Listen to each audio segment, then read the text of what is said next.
Hi అండి, చూసారు కదా లెహెంగా అనమాట అండి. ఆర్గంజా మీద డిజిటల్ ప్రింట్ అయితే వచ్చింది. చూసారు కదా, ఇదిగో క్లాత్ అంతా కూడా కస్టమర్ ఇచ్చారు. బ్లౌజ్ ఎలా స్టిచ్ చేశాను అనేది చూపిస్తాను. 4 మీటర్లు అనమాట. 4 మీటర్లు అయినా కూడా చూసారు ఎలా గేర్ వచ్చిందో.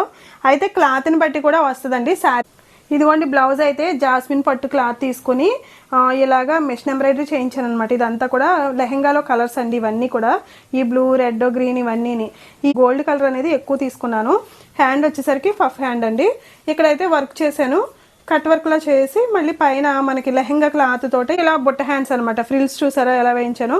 ఇది ఆర్గంజా క్లాత్ తోటేనండి, లెహెంగా క్లాత్ తోటి ఇలా వేయించానండి. కింద వచ్చేసరికి కట్ వర్క్ అనమాట. నెమలు వచ్చేటట్టుగా చేయించాను. అయితే వర్క్ అయితే మాత్రం నేను సెలెక్ట్ చేశాను. ఇది డిజైన్ బ్లౌజ్ ఎలా కావాలనేది కస్టమరే చెప్పారనమాట. చూసారు కదా ఈ లెహెంగా మీద బ్లౌజ్ ఎలా డిజైన్ చేశాను, మొత్తం టోటల్ సెట్ అనేది ఎలా ఉంది ఏంటనేది చిన్న కామెంట్ చేయండి. అలాగే నా ఛానల్ని